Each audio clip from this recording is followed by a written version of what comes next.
Alright.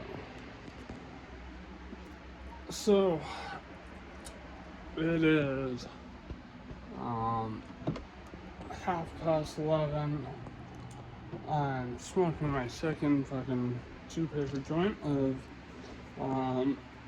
some very, very nice sativa, which I must say, having tried, and this, actually I don't care if this contradicts a lot of what I expressed in previous videos, but out of convenience, not wanting to have to go to the other side of the shore to fucking buy my weed from an independent source, I went to a government store and they had this 30%, as far as I'm aware, I didn't even know it was possible to test to that level specifically.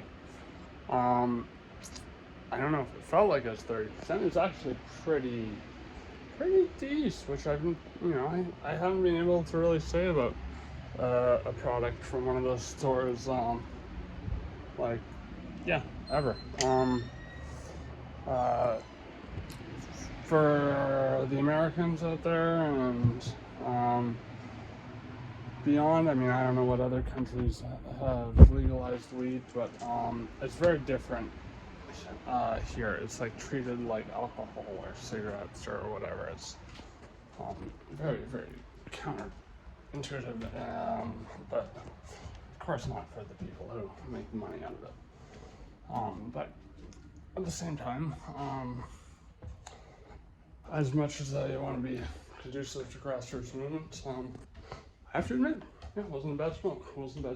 But this stuff, which I got from one of those grassroots places, is definitely fucking the same strength, if not fucking stronger. I'm gonna go get the crows a couple crackers. Hey crows, cracker from a cracker. Holy fuck, the air quality is so shitty. Like, we got so many fucking forest fires, and like a couple summers ago, the air quality was to the point where apparently Vancouver was the worst in the world. So that means worse than Dubai, worse than Hong Kong, like, Jesus, jumping Jiminy fucking cricket, like, you know, it's pretty fucking awful. But I think it's gonna get worse, and at this point, I'm kind of just moved to like almost like concede that there really is little to no hope in fucking saving the planet. I think, convincing humanity to just kill ourselves off like we kill off every other parasite on the planet would be an easier task than getting everyone to work together in unison with at least similar goals, to clean up fucking hundreds of years of mess. I mean, well, not really hundreds. I mean, it's more so synthetics than non-biodegradable stuff that's littering the planet. Like, it's just some Bronze Age archaeological finds are not what's leaving the real carbon footprint right now or whatever. But hell, even the carbon footprint is just a concept that was like devised by BP oil to make fucking the public just point the fingers at themselves and at each other and go, look, we're not doing our part, so let's just ignore them over there. But yeah, anyways, that's my point.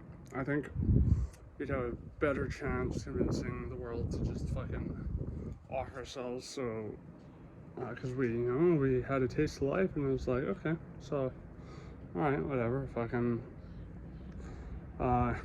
now I can go back into blissful non-existence. And you know, there's so many people out there who like, you know, joie de vivre, like their joie de vivre is life itself. It is living. For the people who feel like they can really live.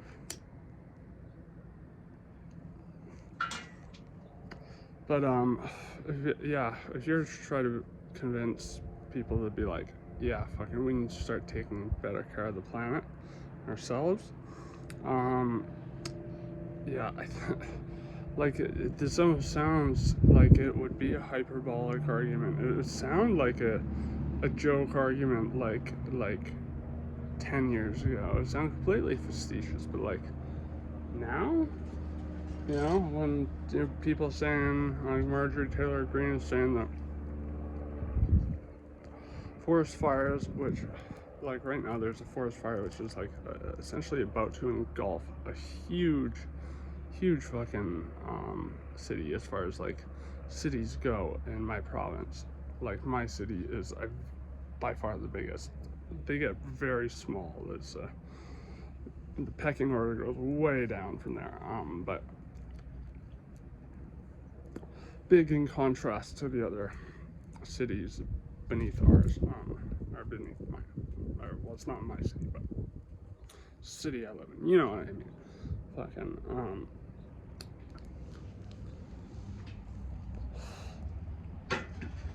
yeah, Marjorie Taylor Greene said that, and this is like so indicative of like that almost pathological just denial that not just like a lot of like kooky conservatives have, but a lot of just like boomers and shit, because they don't want to like, you know, actually acknowledge and maybe should have done a little bit more to prevent all the crazy fucking changes that have happened since they were young.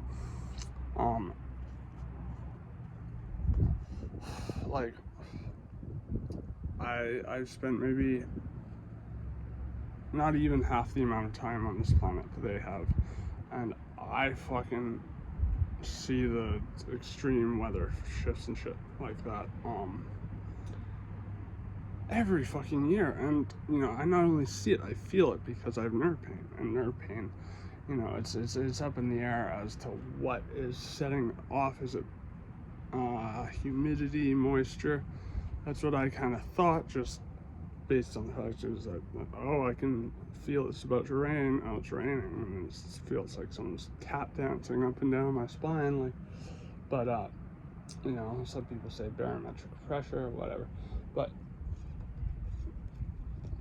I mean, I think like almost like at this point the world is like at least in the West, because you know, I can only speak from like Canadian Western perspective. Like I'm right next to the States, so you know, we have kind of front row seats to all the fucking batshit crazy hijinks they have going on there constantly. You know, it's the fucking craziest, most decadent, aggressive, fiercely loyal to, you know, seriously stupid things. The country, or sorry, reality TV show of a country that's out there. But yeah, I almost like, if they were to just be like, you know what, the planet's fucked, there's nothing we can do about it, we might as well just fucking kill ourselves and make it easy. Of course the conservatives of the world and what have you will go, but no, like, it's like the weather's being controlled by the government and HARP and blah blah blah. And another thing I have against conservatives, they ruin conspiracy theories for me. I used to read them for fun.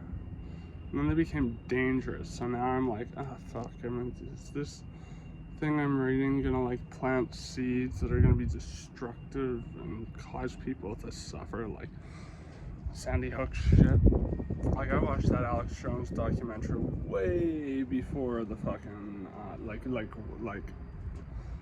he came out with that very weird like documentary on Sandy Hook, and how like these very like vague things that he pointed out seem to suggest that like, oh, this is a false flag incident, and these people are people, but they're not the people they're pretending to be. Or so like it's just like, it's fucking whoa, dude. But yeah, I mean, Alex Jones used to be just funny. I mean, he still is funny in a, you know, okay, now we can like full on laugh at you without feeling bad. You know, you fucking buy like 6 Rolexes a day. I think we can afford like to laugh at you without feeling bad. But oh, do I miss the days of fucking him like driving like a APC or someone else is driving obviously, but big armored personnel carrier, and he's got the hatch open and he's got his megaphone and he's just screaming, Hillary Clinton is a Chinese communist agent. She eats babies. Fucking hilarious. I was just going around this Hillary rally, and he's untouchable because he's in an APC. You know, if I was like in that rally, which I mean I wouldn't have. I'm not a fan of like the douche or the turd sandwich. You know, neither Democrat nor Republican. I mean, I don't do the fucking like, oh, why bother like voting for fucking small parties because they'll never win, and just vote for the ones that views align the closest with yours. I was like, no, because that's the type of shit that like makes people ascribe these like fucking like copy paste identities onto themselves of like usually like their own beliefs beforehand. And I'm talking again about people who like me would, you know, if they're gonna vote for a smaller party that it has like, you know, a fucking what's the phrase I got, a dog's chance in hell. That sounds weird. No, I'm just gonna say clown's chance in hell. There's some sort of phrase like that. You know. But yeah, you know, it effectively makes those votes a protest vote, which is, you know, like I don't know if you ever heard of what's his name? What's that synonym for past Vermin Supreme. That guy is fucking hilarious. The guy who ran for like Congress or something, and stays with like a boot on his head, and like from a distance he kind of would look. He just looked like a crazy fucking like homeless meth head. But he's actually very intelligent. I've heard interviews that he's done. But like and like he had this amazing slogan, like, you know, a vote for me is a vote most definitely wasted. And supporting me is supporting someone who will always manipulate you and always take your money and like just leave you hung out to dry while taking accountability for absolutely everything that goes right and accountability for what goes wrong. Like you know, to me that sort of thing would motivate me, because like this man like gambled his public image on making an actual statement about how much of a farce the fucking whole politics thing is really at the end of the day.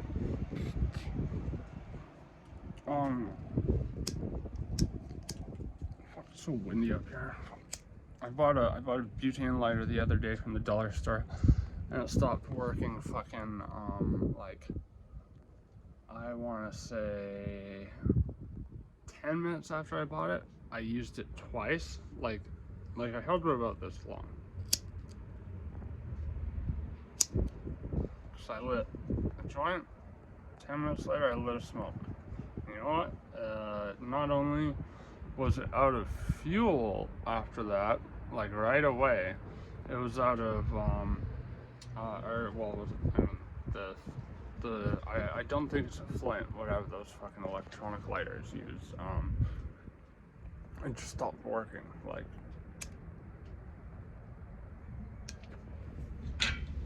and I've got like fucking 4 or 5 of those things. If I could afford to fucking spend $16 on a can of butane, I would, but you know, it's just like I have to be a penny pincher these fucking days.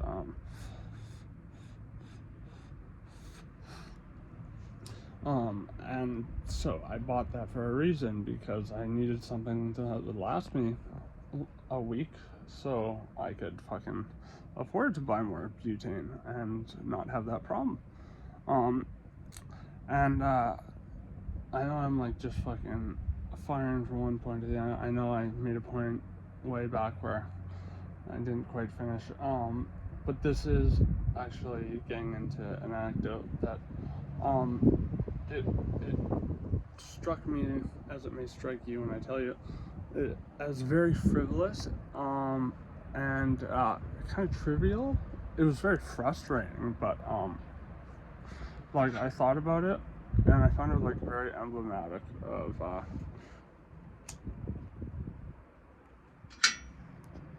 issues that arise from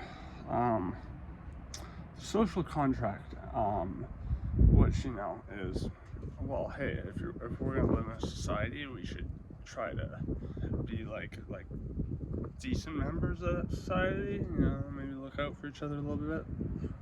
Now that's communism. That's fucking communism, man.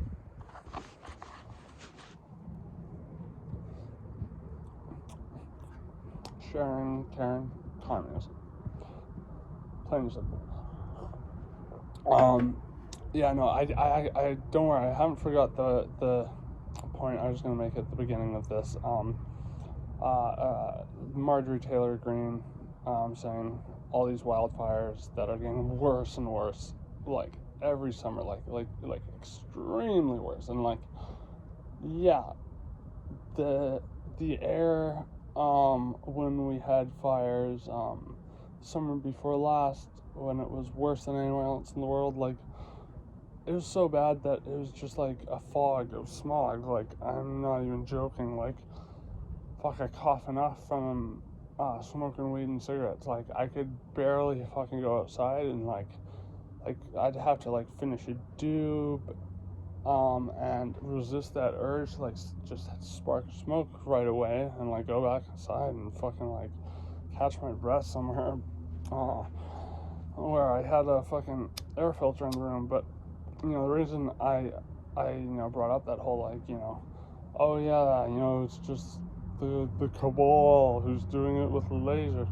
is these fucking conservatives will always fucking find a way. And it's not just conservatives, but like, it's people just have this like cognitive dissonance, and it's like to the point where nothing you can say will make them like they don't even have to take accountability for anything. They don't have to fucking say like, hey, you know what? Maybe my generation should have done a little bit better.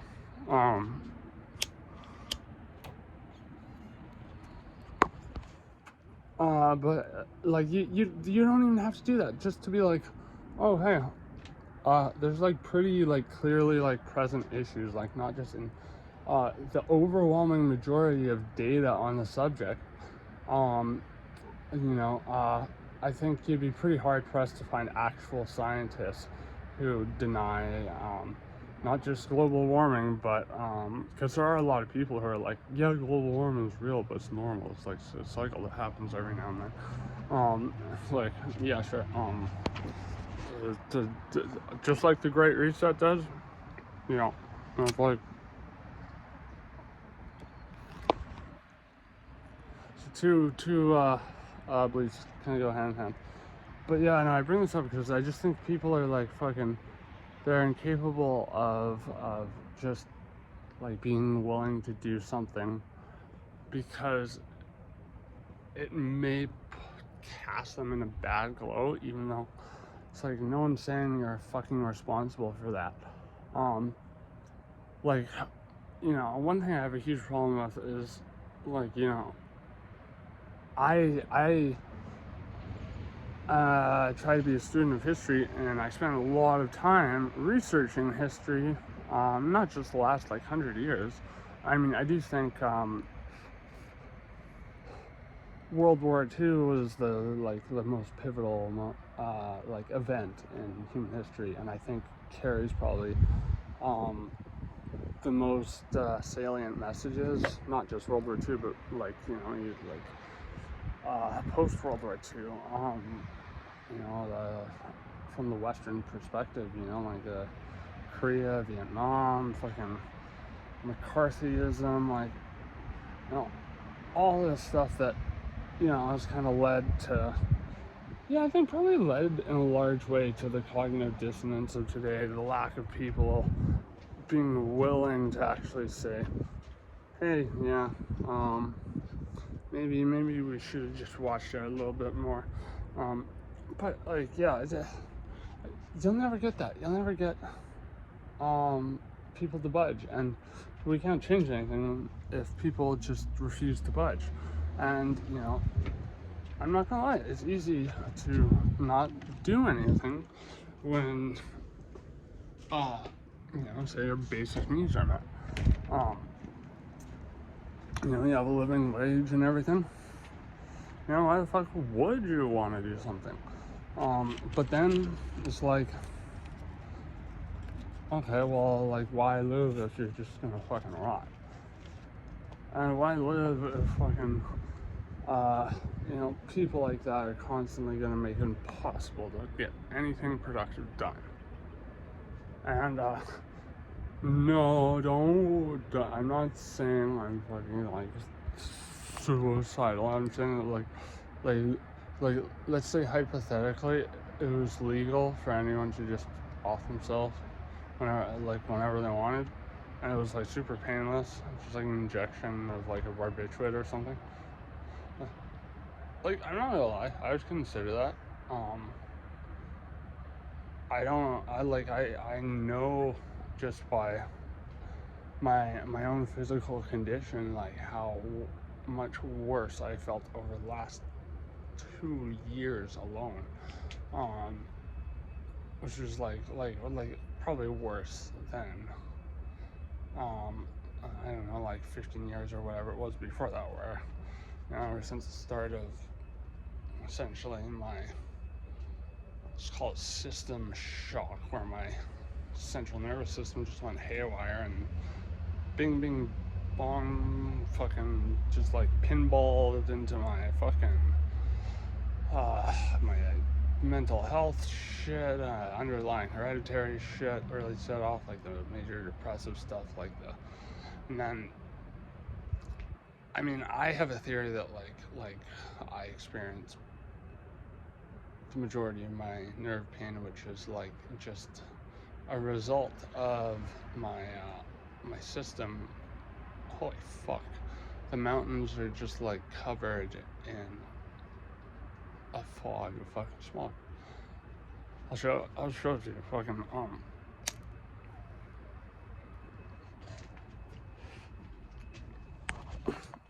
But yeah, I mean, like, I think in that case, like, if those people are constantly gonna be like doing a tug of war, and like even the people on the other side, I don't really want, like, if I have to, I'd be pulling the rope from their side, but that doesn't mean I like them, you know.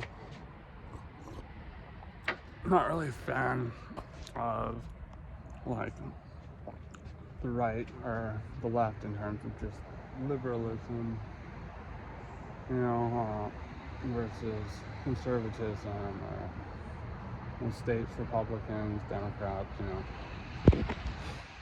Yeah, check that. I don't know if you can see that. Because I'm using it here. I'll use my back camera. You might be able to see it a little bit better.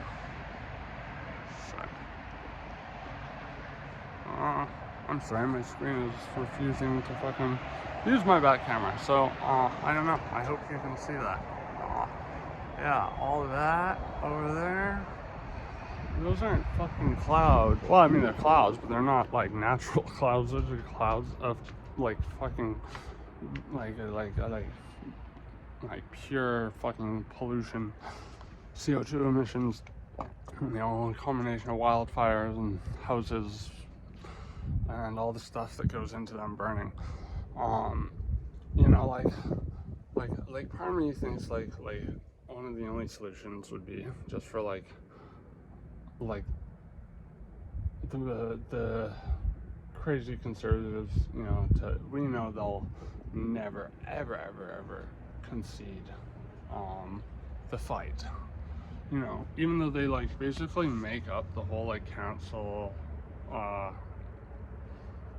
culture.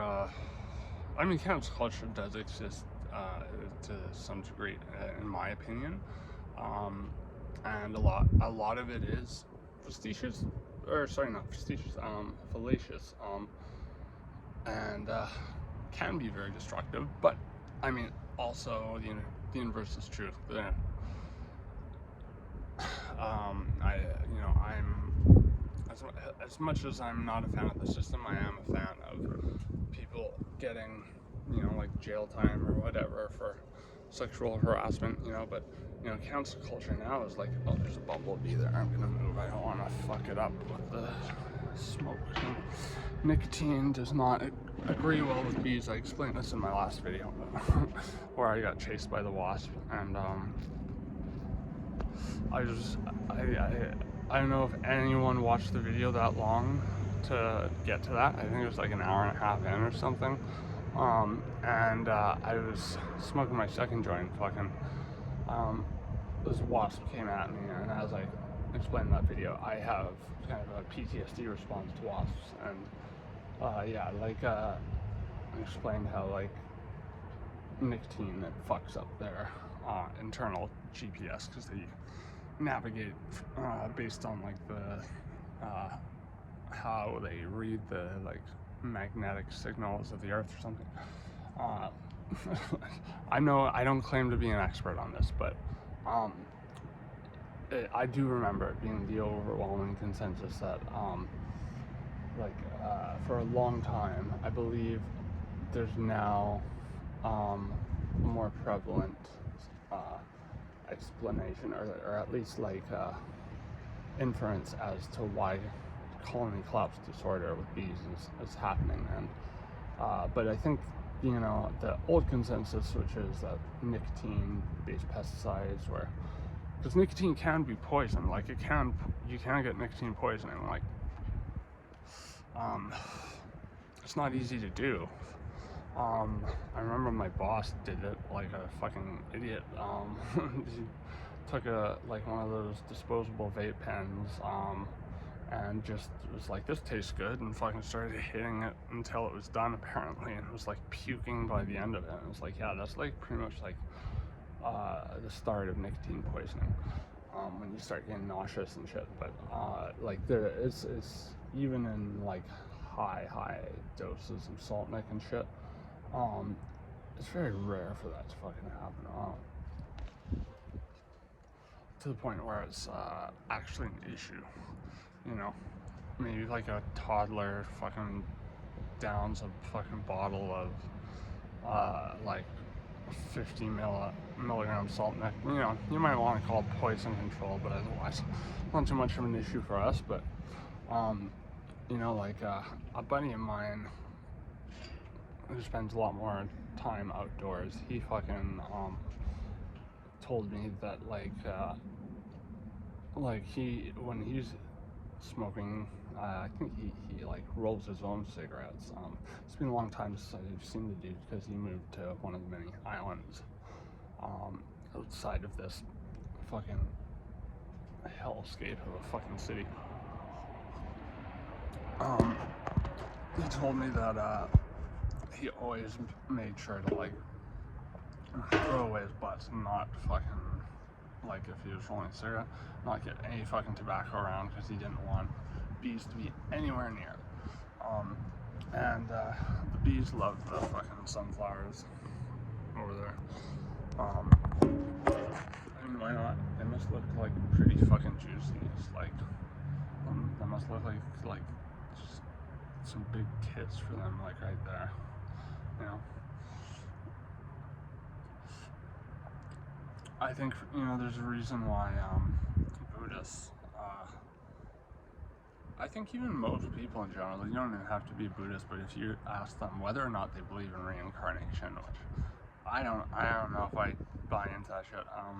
Maybe on ketamine a couple times I've felt like I'm kind of the reincarnation of Jack Parsons, but I was also on ketamine, and ketamine is like a weirdly occult drug in terms of like how it feels, like the way you kind of leave your body, and you have this very like astral travel through a version of sort of, you know, like say your own city in your dreams, where it's not quite your city. It has a lot of landmarks, but it's got a lot of deviations and divergencies. Like, you know, it doesn't feel like you're legit astral traveling, but I mean sometimes it can feel pretty fucking convincing. Like I remember a long time ago I did it, and I feel like I entered some sort of lobby where it was other people who were K-holing too, and they were all like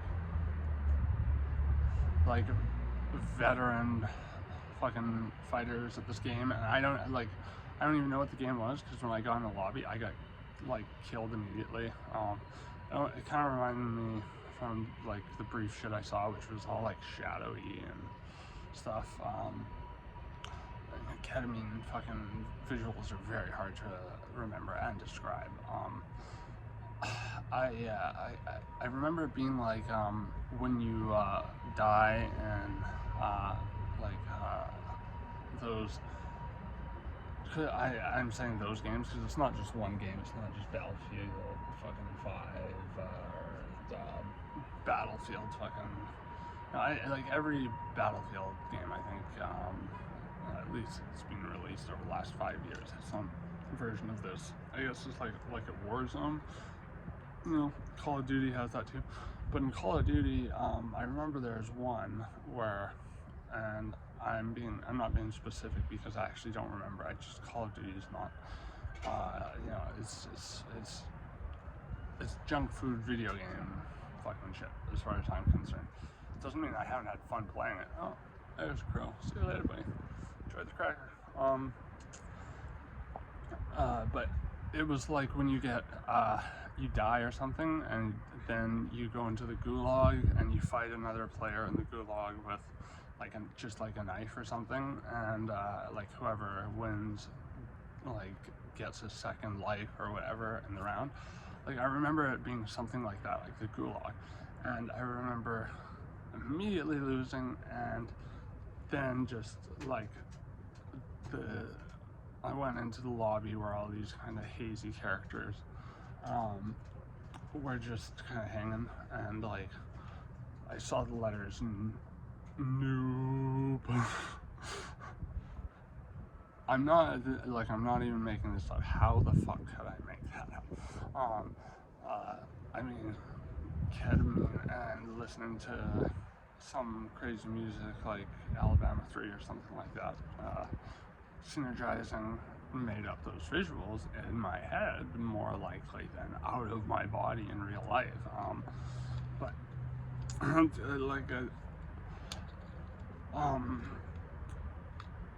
yeah, I've had like very interesting occult visuals on ketamine, like or esoteric visuals, I guess.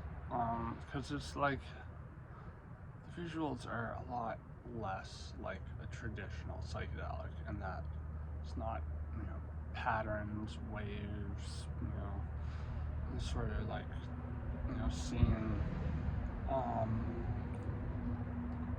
not so much like literal hallucinations. If you do enough of them, or depending on what you do, if you do like DMT or something, and you do enough, like, yeah, you'll see stuff that seems pretty fucking real, but you know, it's still more akin to like traditional psychedelics, because I mean, like, mushrooms and shit is like 4-HO, DMT, or psilocin. Anyways, the part of mushrooms that does get you high once it's converted by your liver or whatever from psilocybin into psilocin. You know, so they're very similar. Like high dose mushroom trips are a lot like DMT, but none of those are like LSD, 2CB. None of those are like ketamine visuals in the slightest. If anything, I would almost say ketamine visuals are more similar to something like salvia, but nowhere near as just like pointlessly fucking awful. Like, I'm sorry, I fucking hated the 2 times I broke through on salvia.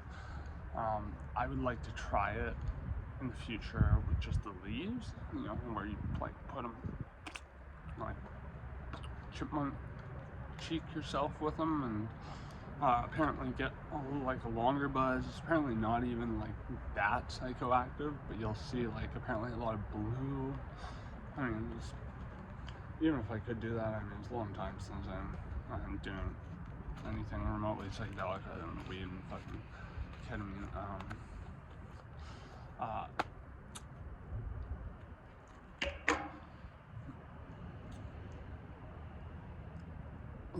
Like I even find microdosing is hectic when my system is as fucked as it is now.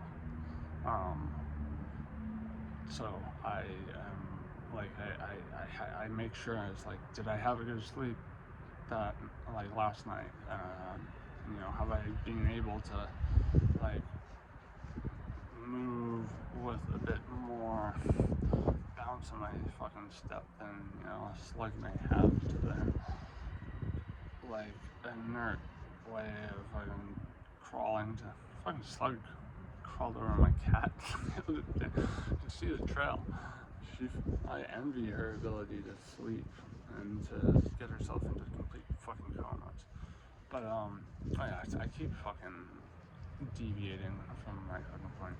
Whatever. I mean, I personally do these videos just because it's nice to like be able to talk. Because even with most people, like one of the biggest bitches of existence is, go on, Crow, go on, buddy, go on.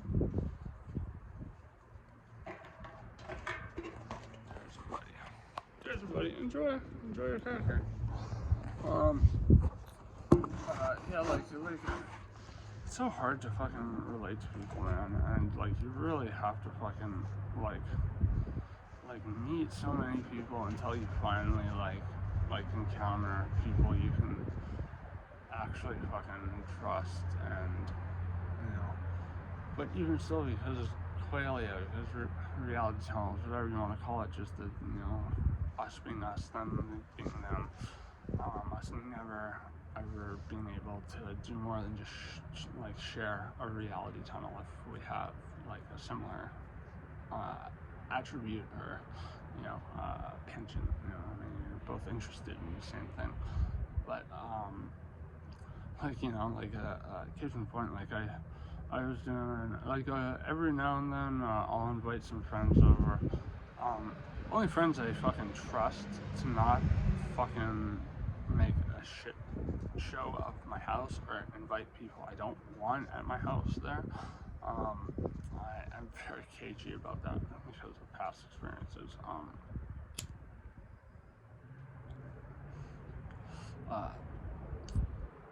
I'll basically put on like a movie from my collection, and I guess my collection of movies are just like, they seem to be universally hated by most people, even though I think they're like all like complete feats, like like borderline miraculous things being done.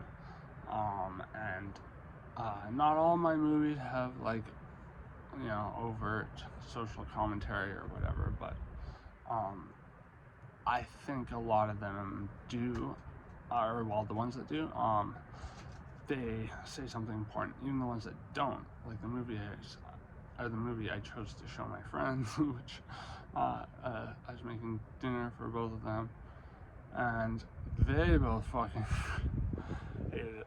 One, she was she's a little more like I saw Bo Was Afraid with her. She never saw any fucking Ari Aster movies, and we just got really stoned, and she thought it was fucking hilarious. And like honestly, I fucking compare the movie I showed them, Climax, you know, with, I believe he was born in Argentina, but he's French. Like, when you hear him talk, he's like very much got a very heavy French accent. He's like, but he's a very kooky guy, and like he got the idea to do like the last like 3 or 4 films. I don't know. I've only seen it like out of his recent films, Enter the Void and Climax, and both of those movies I can attest from watching with my own eyes. Like, they essentially were like, you are not only just viewing the movie, but because of the camera work and the positioning of the camera, you truly feel like you are getting this like fly on the wall type experience of full immersion. Like okay, like he hasn't said that, but what he did say, when he was asked on, because he, like it's impressive the shit this guy does. Like Climax was done in 2 takes, and the movie only is an hour and a half long, but it feels like it's like 3 hours. It is a fucking endurance test, and it doesn't at all try to say anything, despite doing some very, very impressive camera work, choreography, like a very visceral, like it feels like you're on acid, like the people in the movie. Like, it's one of those kind of like mindfuck movies, full of very little violence, but a lot of brutality. What I mean by that is like a lot of disturbing things said, implied, so on and so forth. I think he probably would have made it gorier if he didn't, you know, base the whole thing on like, you know, this feat of like doing this whole movie in 2 takes and making it look like 1 take, 1 seamless take. But yeah, like it's like a methodical Chinese water torture fucking descent into madness, ego death, and it tells a story of a bunch of people getting dosed on acid and kind of losing their minds, but they're dancers, so they sort of kind of dance their way through all the fucking insanity, and it's like worse for some than others, and some people die. Yeah, there's a very, very shocking death in it, but it doesn't try to say anything. That's what I like. And I mean, I haven't showed it to a single person who has said anything other than I fucking hated it. I showed it to my my last partner, ex, whatever. She was a very sheltered person growing up, I guess. You know, she couldn't be more fucking different than me. It was legitimately bamboozling that we even got together in the first place. You know, there may be many fucking daily methadone clinic attendees fucking daydream that they get to date the pharmacist who's giving it to them. I guess I got to strike it lucky for a while. But she legitimately didn't even know what horror films were. She had never seen one. Never. I'm not like not even Tales. What was it? What was that one? Like if you grew up in the West, in the 90s and 2000s, you know exactly what I'm talking about. Tales from the Dark or whatever, where it's like kids around the campfire and they're telling kind of like, it's almost like Tales from the Crypt, but like more PG. Some of the episodes just do have disturbing implications, but like, you know, it's a different time. It wasn't that long ago, but it was like quite a bit different than the type of shit like if some of those episodes got released today, they would catch a lot of fucking flack, which is kind of stupid in my opinion. I think like overly criticizing art is, you know, like kind of holding hands with censorship, if you know what I mean. You know, it's not too far from actual censorship. But yeah, she had literally no experience with that. You know, fucking, I'm just gonna make a video after this where I just read the story. But I just don't, like now, I smoke another joint. I'm not gonna lie. I'm just in the kind of like fuck everything mood.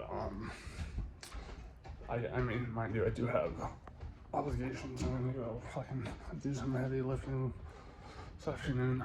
No, not a gym or anything. I'm gonna help pack up basically like a farmer's market type deal.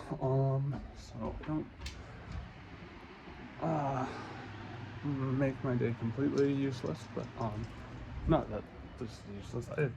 I love making these videos and able to talk and having people listen. It's really, really nice. And if you're doing that, I thank you for entertaining me. It does feel rewarding, and you know, like I'm certainly not just saying that. I don't just say things because on the channel. I can say things if I have a serious motivation to do so. That motivation is backed by an actual belief or, you know, measured amount of concern or whatever. But getting back to climax, I like that the movie is not like, you know, if you know A24 movies, you know a lot of them are like very politicized. Like Man by Alex Garland is, well, yeah, I mean, it's about toxic masculinity pretty much. Like it's a very obvious message, and it's not a bad movie in any way. I like it. I thought it was pretty cool. I thought there's some decent body horror in there. Would have been better with practical effects, but hey, can't win them all.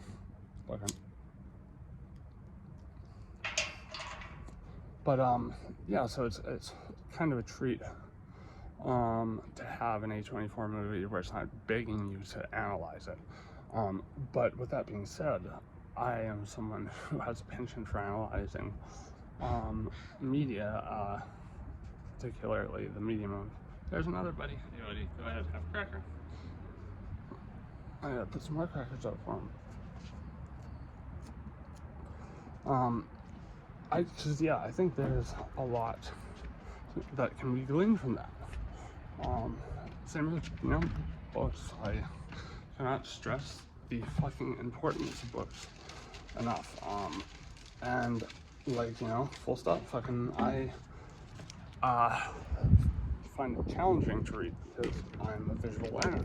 But that challenge is almost like a cerebral, maybe not cerebral, cognitive workout, if you will.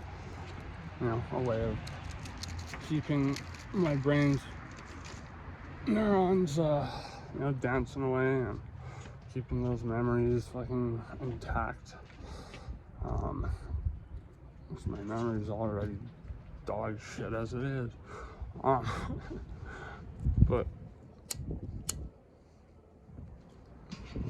fuck is that beeping sound now? Well, yeah, you know, it's a circle all the way back to a point that I've like brought up like 10 times and I haven't finished. I just think it'd be very funny if like the left was just like, fuck you, whatever, we're nope and fuck out of this place. You know, maybe they'll actually try to go to Mars or something, or just kill themselves. I don't care either way. But yeah, it would be interesting for the conservatives to finally get what they have been screaming at the top of their lungs.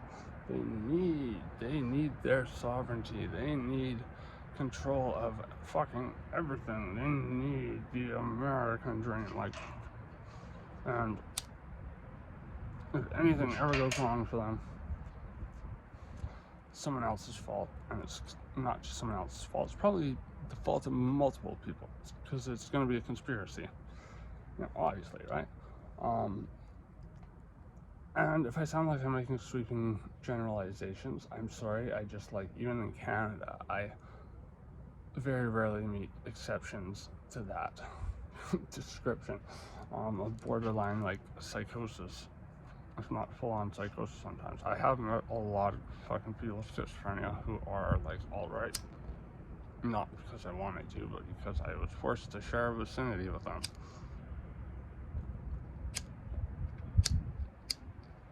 I'm gonna bust this weed up enough, whatever. Am I wasting all my lighter fluid? But yeah, to see them finally actually, you know, get the reins and guide fucking things from here on out by themselves, and watch them crash and burn. Like, I would give them maybe like a year, and then, oh wait, that's something fucking Mike David from Red Bar. I remember he was saying that for a while, because he was mocking like Logan Paul, and he's like, yeah, I give it a year. You know, but if you, well, most people don't know Red Bar Radio. I'm sorry, Red Bar Radio, like Climax, is too extreme for most people. But Red Bar Radio, like Climax, I think, despite being like extreme and intense, that, you know, there's enough self-awareness there to gauge it.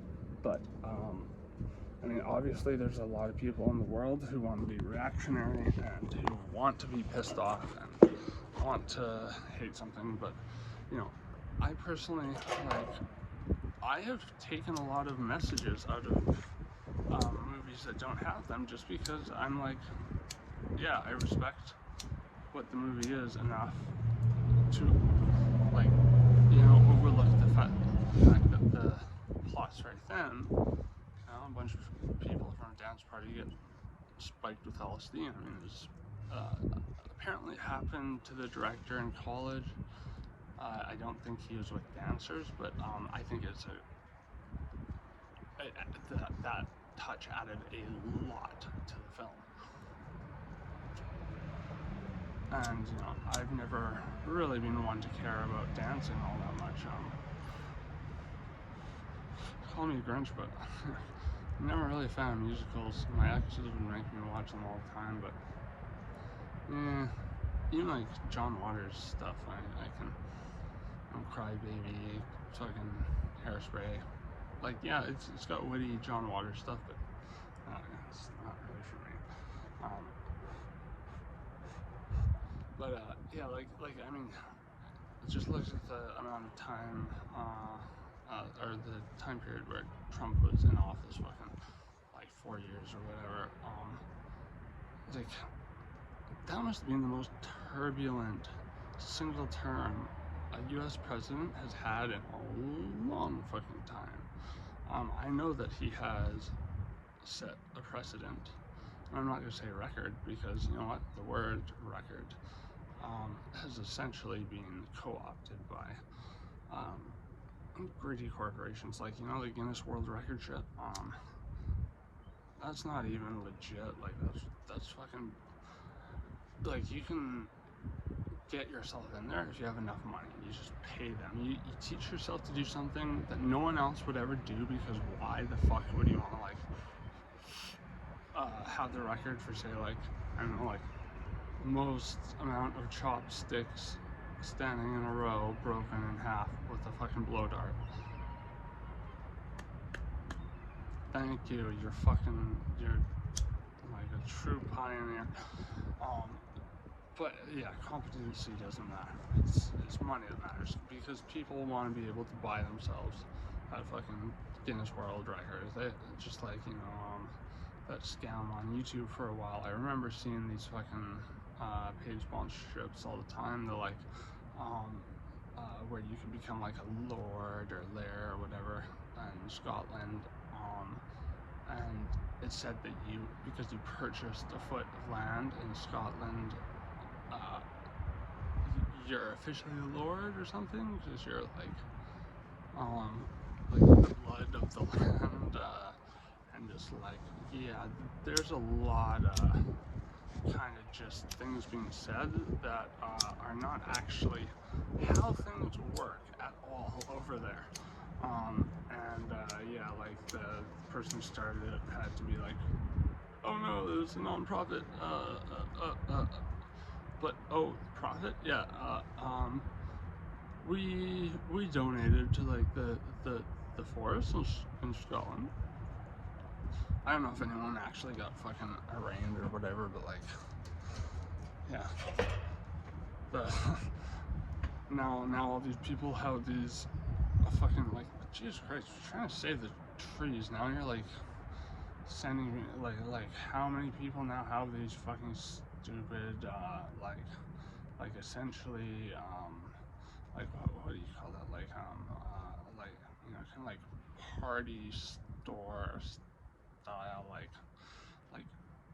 gag gift, I guess, like especially because like now it's like officially you certainly aren't a lord or a laird or whatever.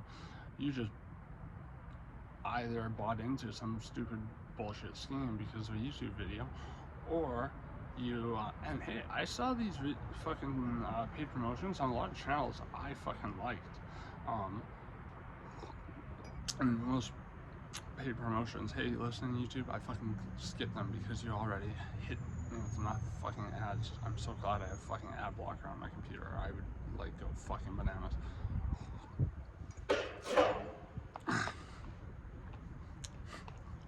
Any fucking ways. Anyways, yeah, it's a very funny contradiction to be like, yeah, we were doing this to protect like the forests in Scotland, which are like, you know, apparently, like, I don't know enough to say anything more than apparently. Don't trust people who do when they don't. That's one thing I hate, is people overstating their fucking certainty in things. I much like Thomas Ligotti, you know, and I'm sorry, but I will bring up the conspiracy against the conspiracy against the human race probably for the rest of my life, because I think it is, along with like 1984, probably the most important book I've ever read. And like 1984, I read it like fucking like 5 times. And I learn new things each time. But for all the very, very weighty cases he makes, you know,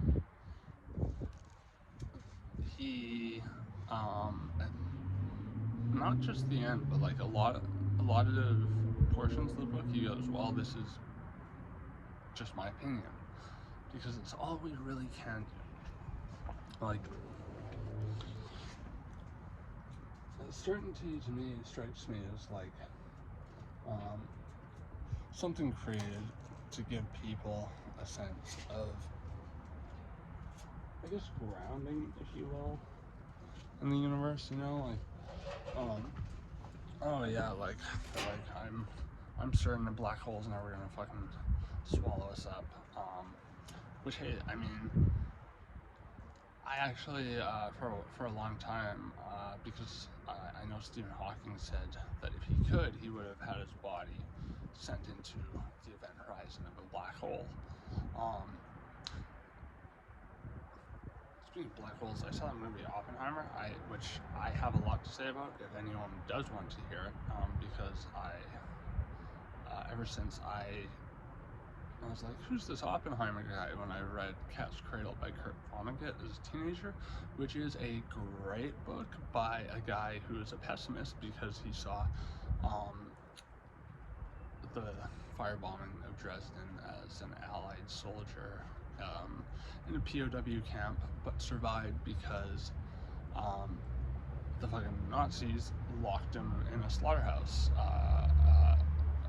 They were in a slaughterhouse, and there was a meat freezer. So you know those things are like big fucking like bricks of metal, you know.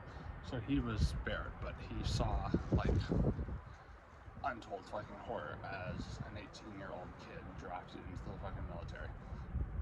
Yeah, I don't think you can knock him for being a little pessimistic. Like, one of the first videos I ever saw when I searched up Kurt Vonnegut was the obituary that the news did for him, where they were like, yeah, like it all boiled down to essentially, okay, he wrote maybe a couple interesting books, but too bad he was such a bitter asshole of a person that like he couldn't love his children.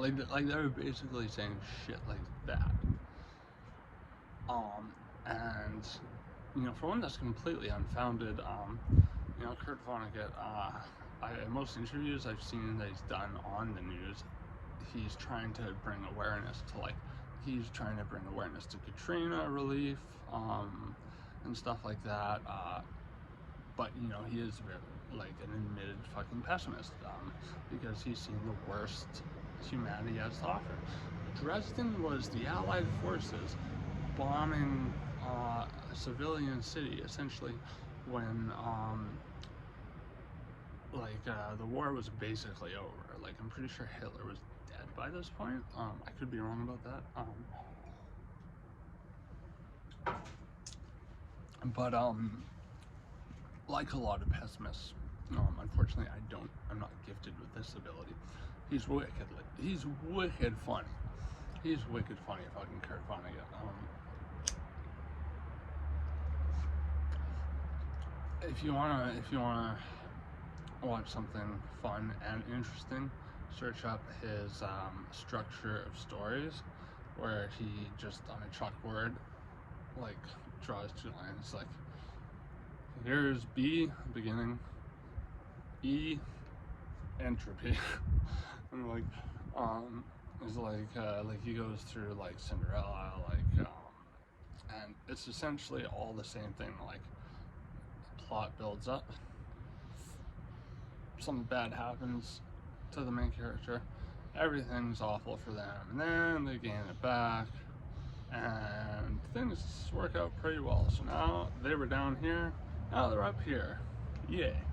And just like he even does Kafka, he does the metamorph, or I think it's just called metamorphosis. Honestly, not a fan of Kafka. I'm a fan of his cultural contributions. I mean, The Idiot was in, or sorry, not The Idiot. That's fucking Dostoevsky, which was a fucking great book. It's like the first book, just like a real descriptor of like that, you know, prodigal autism type of thing, because it's about, you know, a royal who is thought to be a fucking moron, but he's just like very socially awkward, and like, you know, autism wasn't a diagnosis in the early 1900s, so you know, he wasn't called autistic, but like, you know, he was a genius. He just couldn't expound properly. He couldn't string his thoughts to his mouth and fucking make words that were, you know, sumptuous to the ears of those around. Whatever. Yeah, fuck, who's it?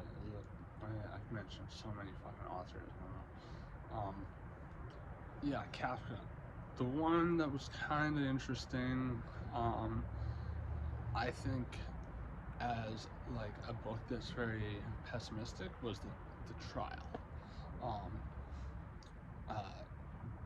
Where it's like this guy is like being tried for a crime by the secret tribunal, but he doesn't even know what the crime is, but he's just kind of letting it happen, and like he's like about to be sentenced to death pretty much, and he's just kind of like, why the fuck is this happening to me? But like I kind of found that was like what most Kafka stuff boiled down to, is like, yeah, and Kurt Vonnegut does this with the Metamorphosis, where he's like, okay, guy's down here, starting down here, he's ugly, he's an asshole, he's not a very nice guy. Okay, goes to sleep one night. Oh god damn, I'm a cockroach. Or no, a fly. Fucking, I think it was a fly. I don't know. It's been a long time since I kind of I read that book as fast as I could. I didn't find it very interesting. I mean, I still have to respect the imprint that Kafka fucking left on this world. Like, if it wasn't for his kind of surrealist style, I don't think a lot of David Lynch stuff, which is my bread and butter, like, I don't think a lot of David Cronenberg stuff. That's another great David in the filmmaking industry, in my opinion. I don't think it would exist. A lot of the imagery, and also Kafka was one of those starving authors, basically, is what I call them, where essentially, you know, they never made any money off their stories throughout their life. Like apparently Kafka was from, I don't know much about his personal life, but I've heard this from the mouths of many authors, because they find it hilarious, because it is kind of hilarious, or it's just interesting anyways, and it's somewhat indicative of the person he was. What it's indicating, I actually don't know, but probably something weird.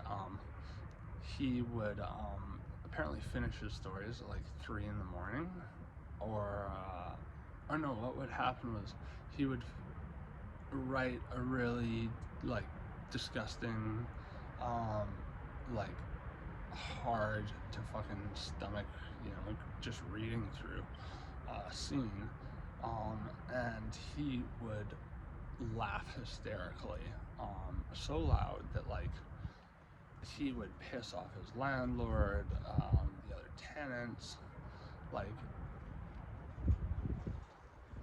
maniacal fucking laughter for like hours. The point where people can hear him through the fucking walls. So yeah, but, and I say this even for people like David Lynch, if they weren't making films, they probably would be like preying on hookers or something. You know, they'd probably be like fucking serial killers. You know, I think, you know, this notion I've talked about before of sublimation, where like you essentially accept yourself that existence isn't such a great thing after all, and you just bury it as deep as you can by forcing yourself to fucking really get into something that takes your mind off of it. And I'm not talking about like doing enough drugs to forget about what the fuck's going on around you. That would be actually what was the term that Peter Waffles used for that? It was dissociating or something like that, or distancing. That is one way of doing it. But by sublimation, I mean, like, for Peter Waffle, exactly the guy who first talks about that. He lived to the ripe old age of 93. I mean, he never had kids, so he was an antinatalist, tried and fucking true, but he never committed suicide, even though he said that it's the best thing for people as a whole to do. But it sounds like he would only agree to do that if, the rest of the world was going to do it with him willingly, which is a fucking impossible task. No one wants to admit they're a fucking parasite, I know, it's hard, but it's true. Like, let's take a look in the mirror for a second, Sometimes it's warranted. But sublimation is, like, for Thomas Ligotti, writing. Like, Thomas Ligotti's work, of which I will read you a story. And this story is, in itself, a standalone story, but it's very much, how do I put this? You can connect the narrative to the prior two stories if you really want to, but I actually heard it before I even heard of the book that it's a part of. The book is called My Work Is Not Yet Done. It's very, very good. It's mostly, like, Thomas Ligotti is a very prolific writer. Like the Conspiracy Against Human Race, it's the only piece of nonfiction he's done ever. No joke. But sorry, I'm just fucking dawdling.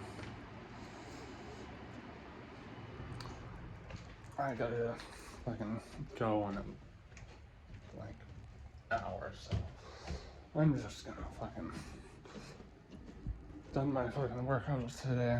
I had super shit sleep last night. I feel like dog shit from fucking benzo taper. My system being fucked, so I just am like, fuck it. I feel like hanging with the crow, hanging with the owl, and fucking talking, and yeah, fucking getting stoned, all that good shit.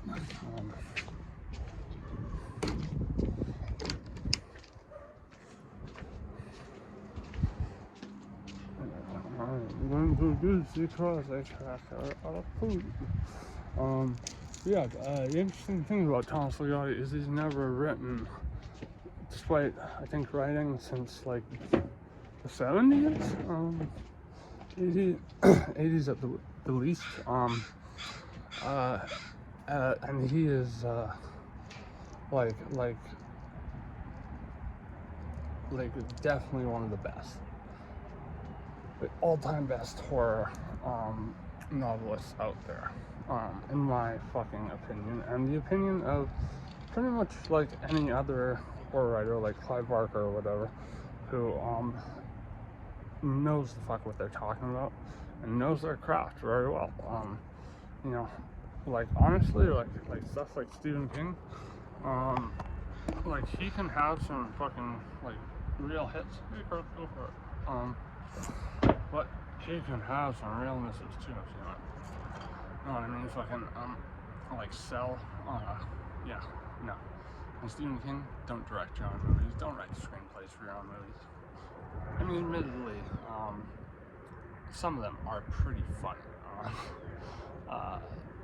But there occasionally, every once in a while, comes stuff like The Outsider, where I saw a lot of very profound statements in the TV series that I watched because it was actually good.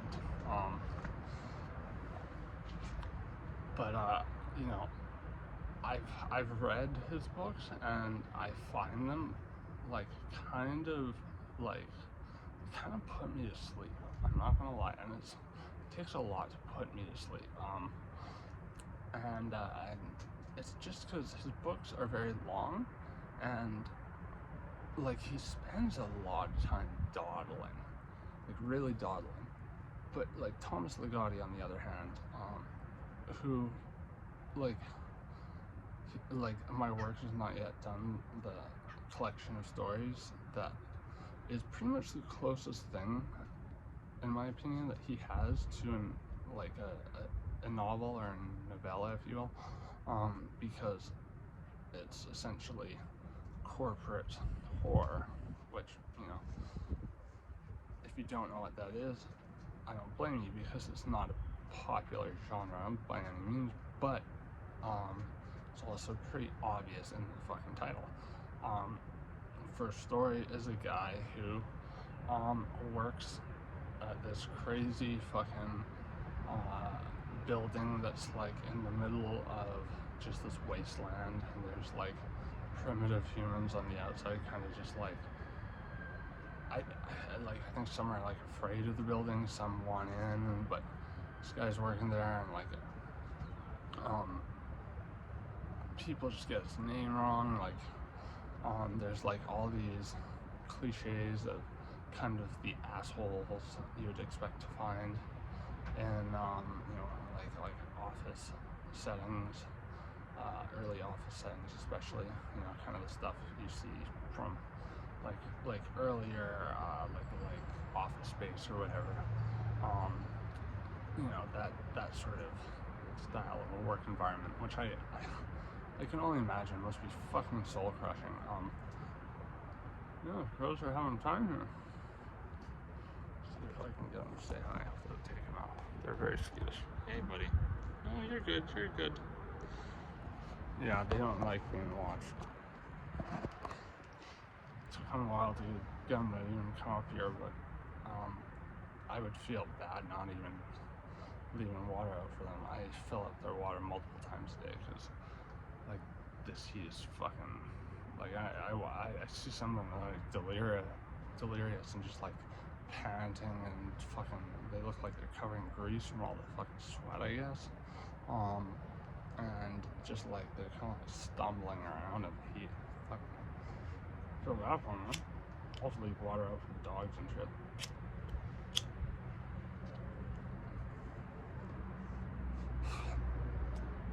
I mean, it doesn't take much time. It helps a lot. Not a bad thing, but anyways, My Work's Not Yet Done. Like, you could consider the stories as standalone pieces, or kind of a continuous. The way I like to see it is it's like this, like, pyramidal effect, in that it starts with a very basic story about, at first anyways, about a guy who gets sick of his workplace, and you know, he starts to see that the people he works with are conspiring against him, and you know, it starts to be hinted at that they're not quite just people. I mean, it's not obvious from the unexplained fact that his office is in a fucking wasteland with these primitive fucking, like, kind of Neanderthal humans walking around and maybe eating each other or whatever. Like, fucking, it's just this one shiny building, and they're going in, putting in their shifts. He starts to discover that there's something deeper and more mysterious to these apparent people, and he essentially, he plans to shoot them at first, but then devises like very like gruesome but like fitting to their behavior ways for them to die, and it's pretty vivid, and it's a very angry story. And Thomas Ligotti was an editor 20 years leading up to him writing that book. So it's safe to say that he was kind of venting his frustrations of working in such an environment. Like, I'm not gonna lie, that guy seems like a miserable fucking fool, but I mean, I'm a miserable fucking fool. When you're in as much pain, you know, mental distress and physical stress, see, me, you know, it's very easy to just be like, okay, you know, I only have so much time and energy that I can put into like actual things that I really have to see the bullshit out there so I can disregard it and not waste my time on it. I'm certainly not immune to bullshit. No one's immune to bullshit. Anyone who says they are is fucking kidding themselves. That's how you get fucking played. Crows are just having time. I love it. Yeah, and if you think I've spoiled the story for you, I haven't. Trust me, there's a lot that happens. But it's the long story, and then the next two stories, like I think most people consider them like spiritual, kind of like you know, sister stories or whatever, because it's also like office settings, but they get progressively more surreal and like grotesque. I was like, it takes a lot to scare me when it comes to media. And I was taken off guard when I first heard the audiobook of Nightmare Network. I think it was when I had COVID. And it was like, I just listened to Let's Read, Be Busted, those types of channels on falling asleep. Because even though some of the stories are like insanely fucked up, like they're read in a very monotone voice, and like I'm kind of geared towards liking the fucked up stuff anyway. Not liking, especially because a lot of them are true stories. You know, it sucks that happened to that person, but you know, it happens. So it's like, you know, that's kind of the analogy I use for shit like this is like car crashes. It's like, if it's gonna happen and I can do nothing to prevent it, I might as well be there for it, not just to see what happens, but to potentially render fucking aid to people afterwards. Especially because not a lot of people these days seem to be willing to do that type of thing. Unfortunately, I have many fucking like groveling anecdotes I can tell you about just over the last like few months, being like one person on a bus or whatever when someone's like fucking going under or whatever, and like just no one does anything. It's like the whole like you ever seen the movie Collateral? If you haven't, do yourself a fucking favor. It doesn't matter what kind of movies you like, you will like that fucking movie. I guarantee you that, because it's fucking a good movie, is what it is. That's a fact. I never said anything's a fact before. Collateral is factually worth a watch. Just because it's Tom Cruise's best performance, like that alone, but so much more. Michael Mann, amazing director. Tom Cruise is like a nihilistic assassin, and I love it. He starts this like whole spiel about how, like, you know, we pretend to value life so much, but then disregard it openly in our environment when it is suffering and it is going down, which is, I'm sorry, if you're saying that's not true, you are fucking kidding yourself. Maybe you live in a rural area where everything seems hunky-dory, but I guarantee you, even in rural areas, behind closed doors, there's a lot of fucked up stuff going on that you don't even know about.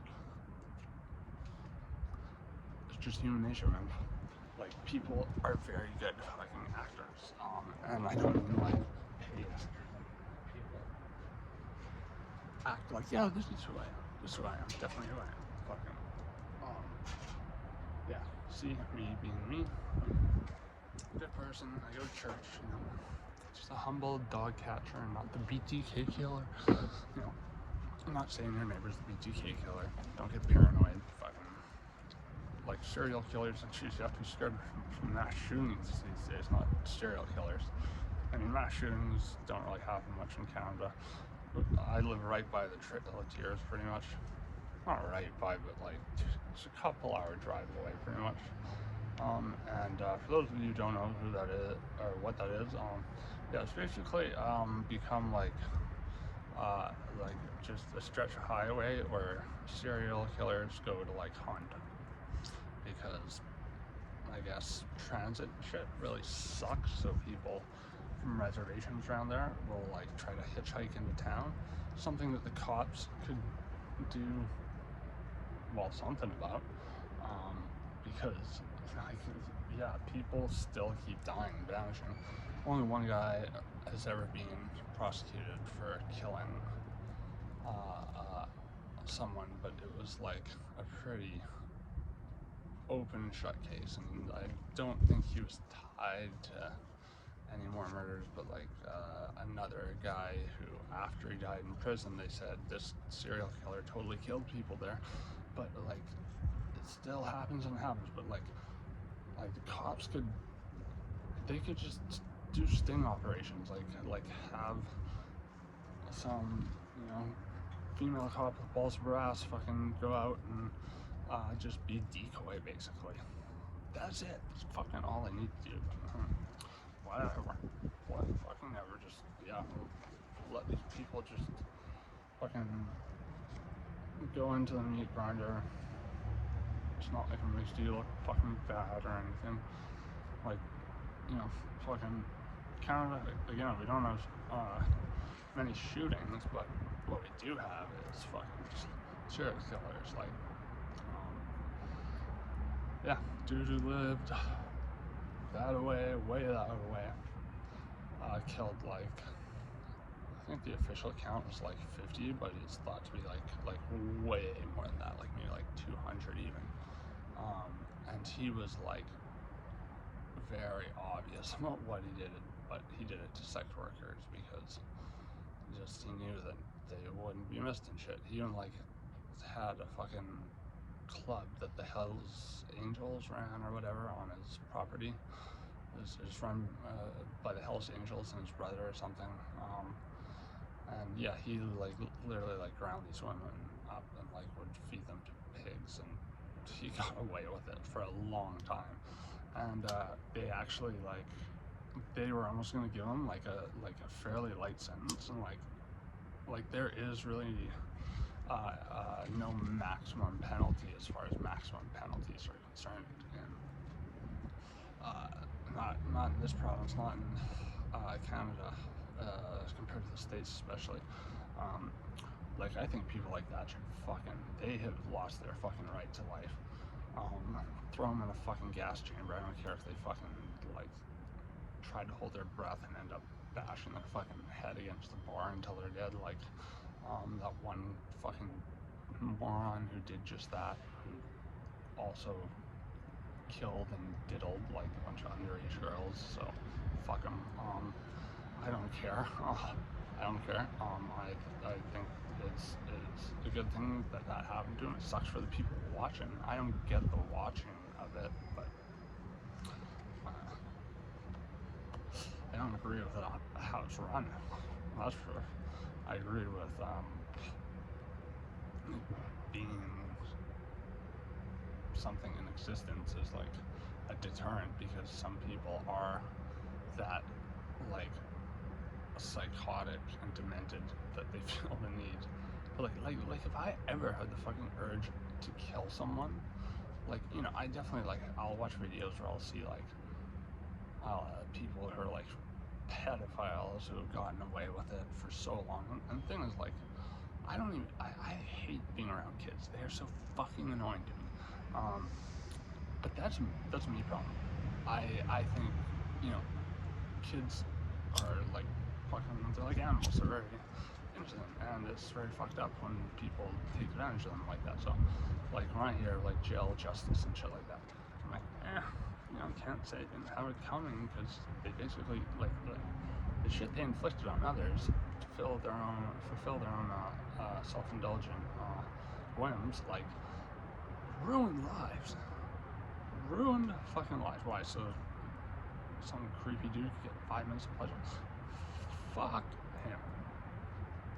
Give him the fucking shower treatment, whatever the fuck they do. And jails in Canada are notoriously, like, terribly run. It's usually like the prisoner is running the ship sort of deal. There's been a lot of like deaths because of that. Not so much here, but more so like Montreal, Ontario, I think. But as far as maximum sentence, it's just 25 years. But like with that being said, people like Picton, who they were going to give a lighter sentence to, until he said while being filmed by the camera in a cell and to his cellmate, who is an undercover cop, surprise, surprise, how proud he was of the crazy, fucked up ways he came up with to kill these women. Were essentially doing what they did because they were living fix to fix to fix, which is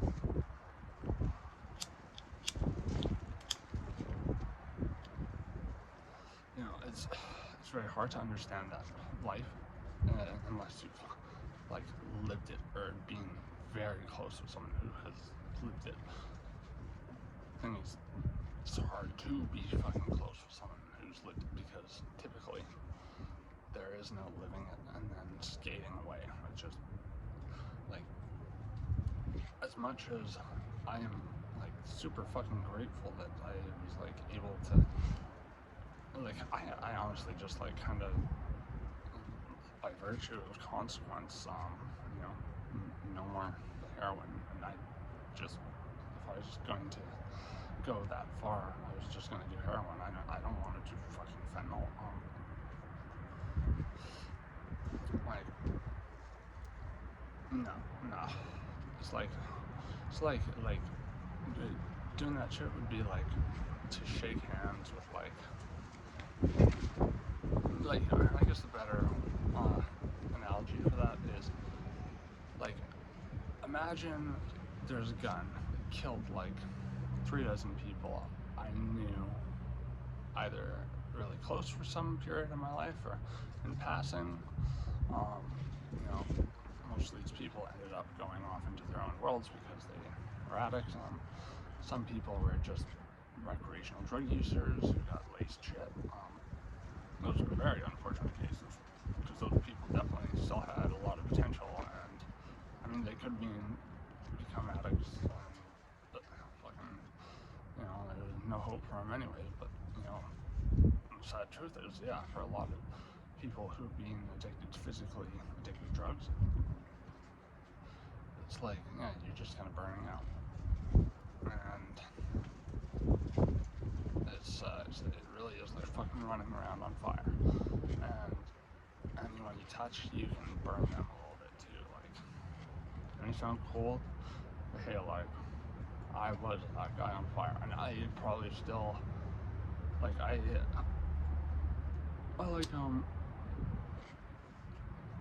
like William Burroughs is one of those figures who like, I appreciate his fiction. His non-fiction books are kind of like, like I used to read Junkie when I was starting to do heroin to sort of reaffirm to myself what I was doing wasn't like, you know, a reason to feel shamed or what have you. But like, even though it wasn't a book really meant to espouse being a junkie, it was just William Burroughs trying to make a fucking buck by writing this scare fiction fucking book, essentially. But like, he wrote some interesting fiction. I really like The Wild Boys, Place Dead Rose. All the weird gay sex with like what's implied to be underage fucking kids, like, weirds me the fuck out. I do not like those parts of the book, but otherwise pretty fucking creative. pretty influential on it, like very, very pivotal writer, Thomas Ligotti. He ascribes a lot of where he gets his bleak, fucked up ideas from. And I think Burroughs was like he probably would never admit it, but he was probably a pessimist. I mean, dude accidentally shot his wife and through the fucking head while he was drunk. It's obvious it wasn't like intentional, because he only got away because he came from a rich family, and it happened in Mexico, where anything and anyone could be bought at any fucking time. His son died being an alcoholic, I believe. He kind of abandoned his son in the throes of his fucking misery or whatever. I've seen in this documentary about him, his son comes to visit, and it's like right after getting a liver transplant for completely fucking demolishing his liver from drinking. And it was a very distant exchange, and Burroughs kind of died alone. And Ligotti quotes him in Conspiracy Against the Human Race. He says, Burroughs says something to the effect of, what is love but a drug? It's like a chemical secretion in your brain of chemicals like serotonin and oxytocin and so on and so forth,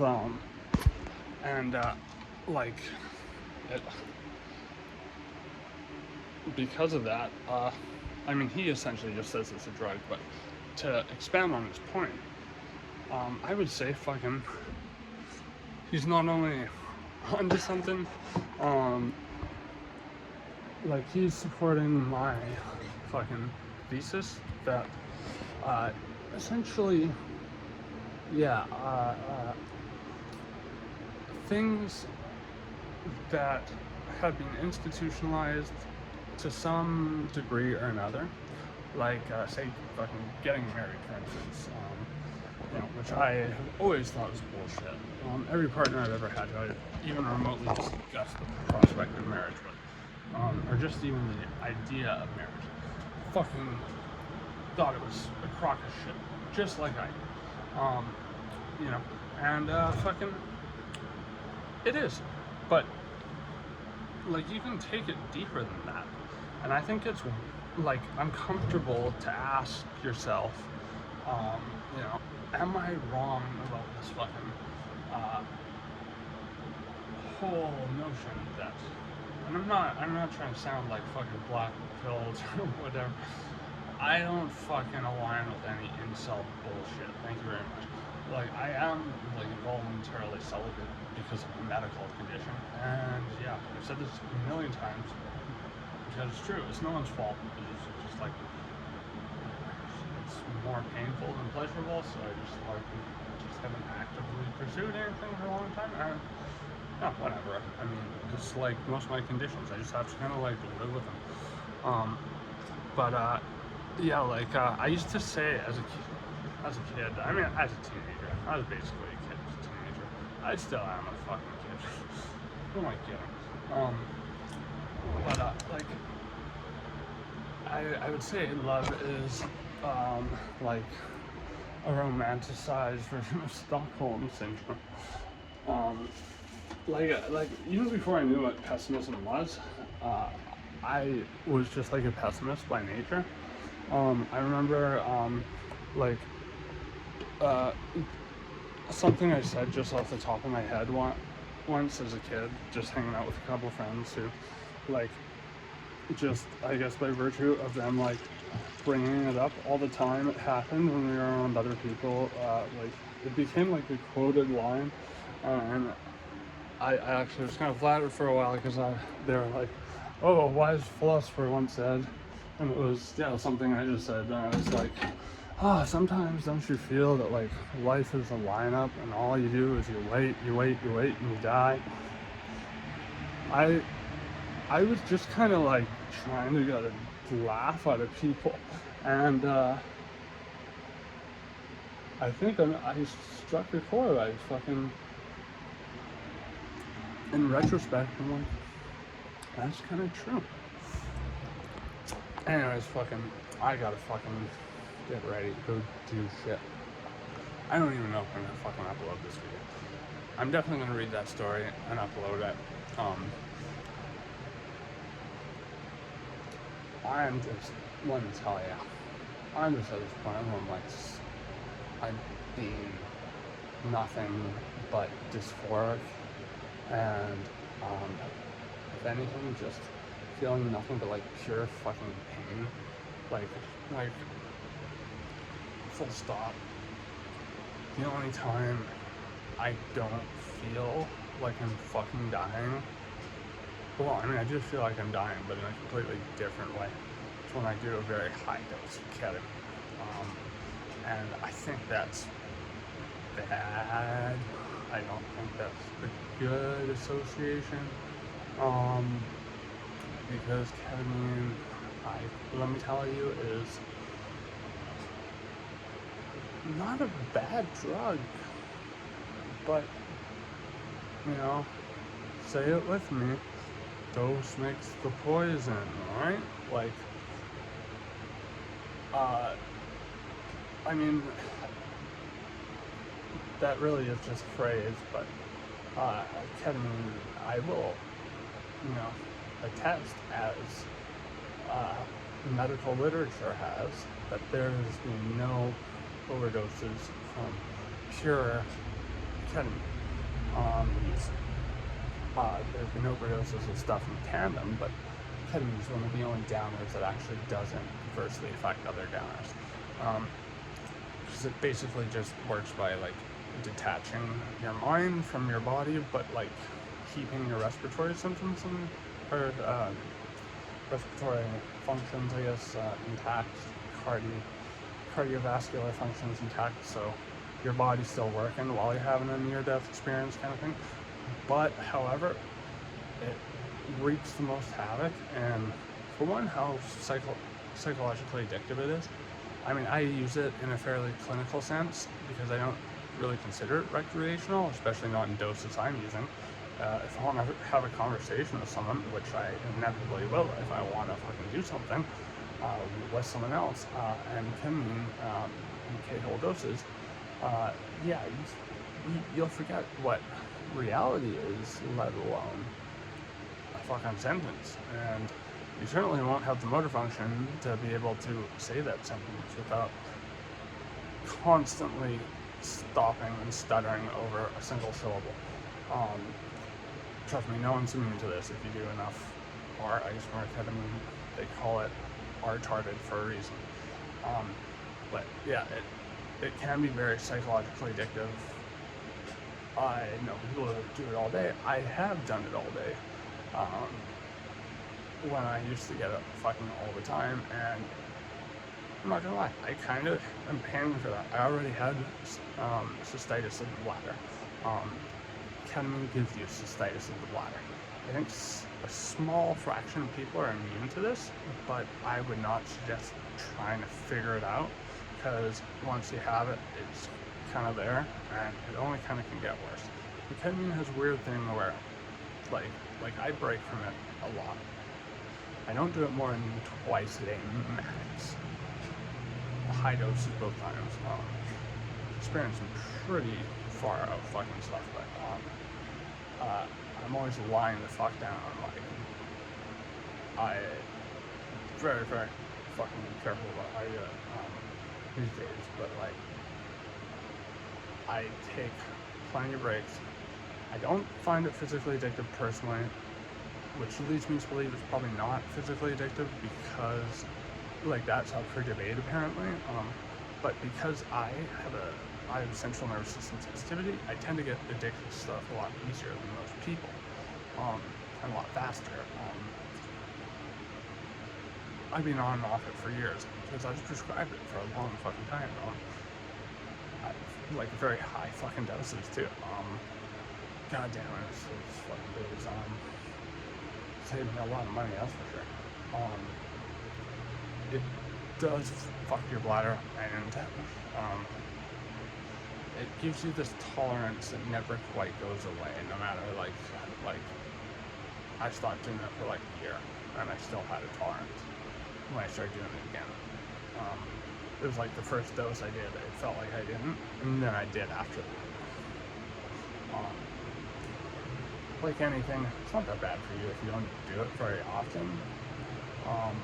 But yeah, I mean, I don't advise people do it unless they absolutely have to.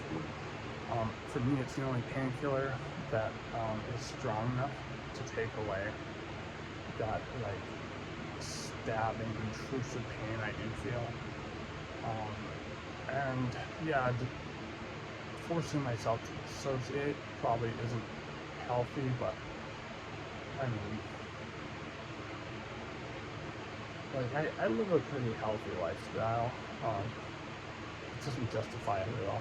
I'm not saying it does. I take full accountability for doing that, but I mean, like, I feel like, you know, my only other alternative is to ask the doctor, which they have offered this many times to, oh, hey, just fucking give me some blood and then shoot that up. Yeah, no thanks. I don't want to be spiking fucking pills into my veins. Yeah, no. Yeah, no, it's fucking exciting fucking in this fucking state physically and mentally, but I hope to sublimate it. This is kind of me sublimating. I am sort of investing myself in this. I'm about to go invest myself in some volunteer work, which I need to get ready for, so I should wrap this up. Thanks for fucking sticking around. If you stuck around to listen, honestly, I find it super relieving to make videos like this where I can just talk about stuff without like really even like putting too much stock into like you know, even finishing a thought before fucking tangenting into the next, because I don't know, it's just like so much stuff on my mind that I want to talk about, and I hope I at least was able to call back those things and finish them as much as possible. But the way I see this is just like, I'm just trying to have a discussion, like doing the whole like, hello, is anybody out? Just know that you can hear me, you know, fucking, yeah, come talk to me, fucking, I'm dying for fucking conversation. Oh yeah, and I was gonna talk about fucking why I think climax is popular and important stuff, but I'm gonna save that till next time because I gotta be conscious of life outside of the internet. So, excuse me, por favor, and thank you for listening. I hope I didn't waste your day. Cheers.